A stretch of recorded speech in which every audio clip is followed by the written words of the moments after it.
જે આ છે ને આખું કહેવાય શેરડીની ગોળની જે કડા કહેવાય એમાં રસ નાખી અને ખૂબ ગરમ કરી ઉકાળી અને પછી એને ખૂબ હલાવી ચૂસવાથી રસ પીવા કરતાં ચૂસવાથી ખૂબ જ દાંત મજબૂત થાય છે અને ખૂબ જ ફાયદાકારક છે. મમ્મી ગંટલામાં ચણા ભવડે છે. આવીને અહીંયા ચણા દાળ બહાર આવી.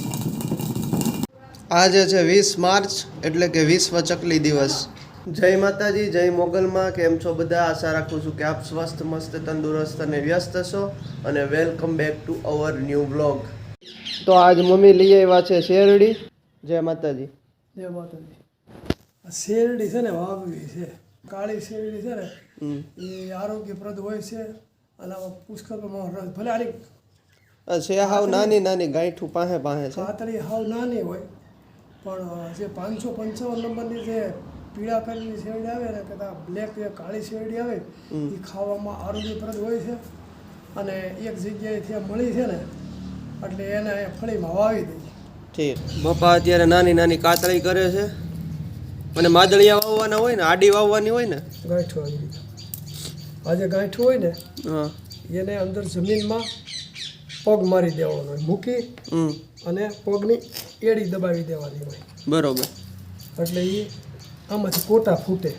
બરોબર. એમાંથી મોટા મોટા આગળા અને લગભગ 5-8 ફૂટના શેરડીના હાઠા થાય છે.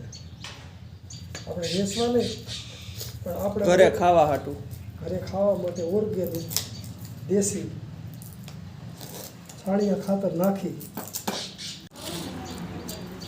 આ છે ને આખું કહેવાય શેરડીની અને આપણે વાવીએ ને તો આ રીતની વવાય એટલે આમાંથી કોટા ફૂટે અને આમાંથી શેરડીનો વિકાસ થાય. જા બે બાજુ આખું છે આમાં. પહેલાં તો શેરડીના વાળ 2 મહિના સુધી હાલતા. હા. અને ગામના જે અગ્રગણીઓ હોય ને, આગેવાનો કે સરપંચો કે બીજા સભ્યો કે કોઈ નોકરિયા કે એને બોલાવતા કે આવજો રસ પીવા, શેરડીનો ગોળ ખાવા આવજો, વાળ ફરે છે એમ કહેતા. તમારો સિંચોડો ફરે છે તમે બધા આવજો.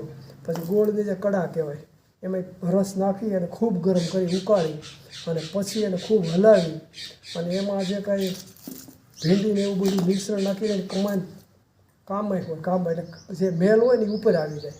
એ ઉપરથી આમ લઈ અને એને આમ કાઢી નાખે અને બાકીનો જે આછો ભાગ રહે ને એને ખૂબ ઉકાળી અને પછી એ પ્રવાહીના રૂપમાં થઈ જાય.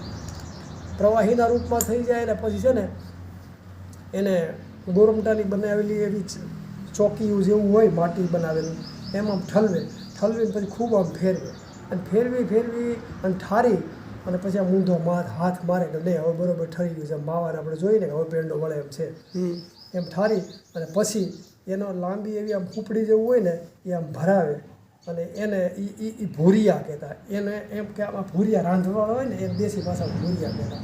એ વાળ 2 મહિના હાલતા પહેલાં સિચોડા. પહેલાં સિચોડાને બળદથી આમ હકાવતા ને એટલે રસ નીકળતો. હવે અત્યારે ઇલેક્ટ્રિક આધુનિકરણ થઈ ગયું છે એટલે હવે મશીનથી હકાવે છે. ઇલેક્ટ્રિક મશીન આવી ગયા છે હવે અને એના પ્રમાણમાં ઉત્પાદન વધી ગયું છે એમ પ્રોડક્ટ બધી રીતની વધતી જાય છે અને સ્વાદિષ્ટ ગોળ, દેશી ગોળ છે અને ઓર્ગેનાઇઝ ખેતી કરેલો જે રસ ને એમાંથી શેરડીમાંથી ગોળ બનેલો હોય ને એ ખૂબ આરોગ્યપ્રદ હોય છે એમ કહે છે. જે શેરડી ચૂસવાથી રસ પીવા કરતાં ચૂસવાથી ખૂબ જ દાંત મજબૂત થાય છે અને ખૂબ જ ફાયદાકારક છે. તો પપ્પાએ શેરડીની વાત કરી, બહુ જાણવા જેવી વાત હતી. પહેલાંના સમયમાં જે સિસોડા હાલતા ને ત્યારે ગળ બહુ ઝાઝો ખાઈ જતા તોય ડાયાબિટીસું ન થતી અને અત્યારે બધાને કાંઈ નથી ખાતા ને તોય ડાયાબિટીસું થાય છે કારણ કે ઇન્સ્યુલિનનું પ્રમાણ શરીરમાં એટલું બધું જળવાઈ રહેવું જોઈએ એટલું નથી જળવાતું તો એના કારણે આવું થાય છે. જય માતાજી. આમાં આખી છે તું તાર પપ્પા વાવવા ગયો છે ને વાળે વાવી દે. ક્યાંથી લઈ આવ્યા? ક્યાંથી? ત્યાં હતો વાડ એને હતો ને તો ગાયોને નાખતા હતા. બરોબર. એમાંથી હું લઈ આવી મેં આખી વાળી છે ને શેરડી એ થઈ જાય. બરોબર. એક વર્ષ વાવી હતી તો બહુ ઝાઝી થઈ હતી. તો હવે તો યુગભાઈને ભાવે. હા, યુગભાઈને ભાવે. હવે તો દાંતે આવી જાય ને. હા, હવે દાંત આવી ગયા છે, દાઢું આવી ગયું છે. પપ્પા તો ભાવે. પપ્પા અહીંયા શેરડી વાવે છે હજી થોડો ખાડો ગાળવો છે હો. આમાંય છે જો આખી વાર સોટી જાય. આવી રીતે શેરડીના જે પીસ હોય ને બટકા એને જે આખું હોય એને આખું કહેવાય કોટા. એના મોદા જમીને બેહારી અને પહેલાં અમે જોયેલું છે કે આવી રીતે ખાડો કરી અને સર કરી વાવી દે અને ઉપર આમ પગની એડી મારતા જાય પાણી ચાલુ હોય અને આમ બે હાથ અને ઉપર આમ ધૂળ વાળતા જાય બે હાથ બરોબર, આ રીતે પગથી દબાવી. આમાં આવી રીતે આમ ધૂળ માથે વાળે પછી એને નિયમિત પાણી પાવું પડે. આ ક્યાં વાળું છે? આ વાળી દો. હા હાલા સાલા ન લડે. તો ભાઈ બપોરના 12 વાગી ગયા છે. શું હાલે છે તૈયારી જમવાની? હજી તો કોબી મરચાં ગાજરનો સંભારો કરું છું અને ગુવાર બટેટાનું શાક. ગુવાર વીણી લીધો છે. જો ભાઈ આ ગુવાર બટેટા છે, હજી તો સમાર્યા છે, અને આ કોબી મરચાંનો સંભારો થાય છે.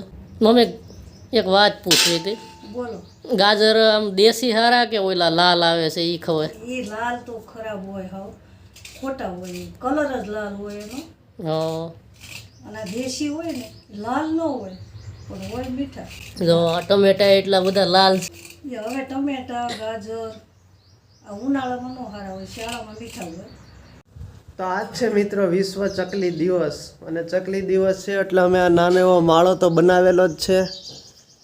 જોઈ લ્યો, આમાં છે ને ચકલિયું રહે છે અને થર્મોકોલનો છે એટલે ફૂલ અંદર ઠંડક. ગમે એવો ઉનાળો હોય ને તડકો હોય ને તો એ અંદરથી એને ફૂલ ઠંડક લાગે, કારણ કે થર્મોકોલનો છે ને એટલે.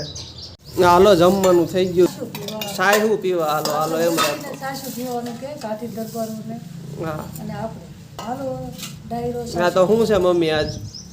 જો ગુવાર બટેટાનું શાક, ગુવાર બટેટાનું શાક છે, ગાજર મરચાં અને કોબીનો સંભારો, બરોબર, અને રોટલી, અને લીંબુનું આથણું, લીંબુનું અથાણું છે, અને આમાં છે ઘોળવું, આ કોળવું છે ને આ છે માખણ. આ માખણ છે. તો હવે શરૂ કરી દેવું, તૂટી પડીશું. હા જય માતા મોગલમાં જય મોગલ. પપ્પાએ તો જો શરૂ કરી દીધું છે. મમ્મી ઘંટલામાં ચણા ભવડે છે.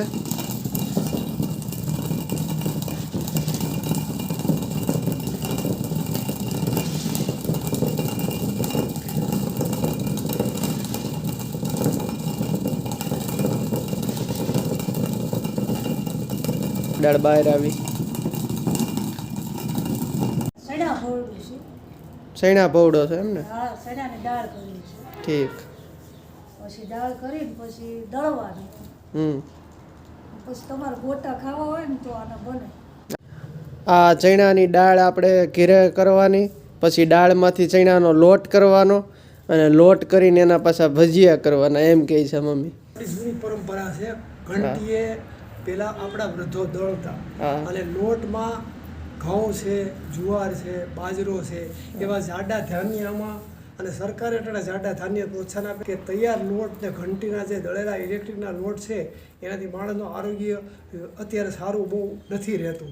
એટલા માટે આપણા પૂર્વજો પહેલાં આવા ઘંટલે દળી અને પછી લોટ.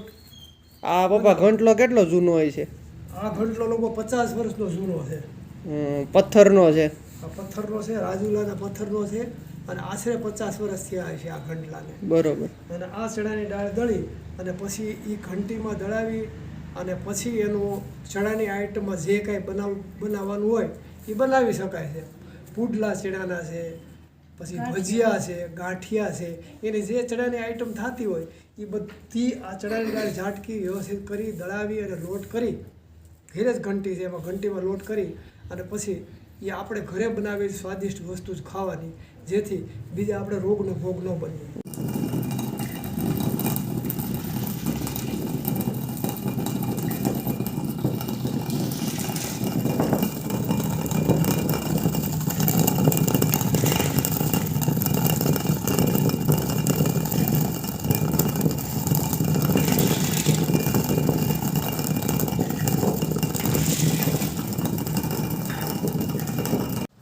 તો મિત્રો આજનો વ્લોગ બસ અહીંયા સુધી જ છે. કેવો લાગ્યો નીચે કોમેન્ટમાં જણાવજો. લાઈક કરીને શેર કરજો, કોમેન્ટ કરીને સબસ્ક્રાઈબ કરજો.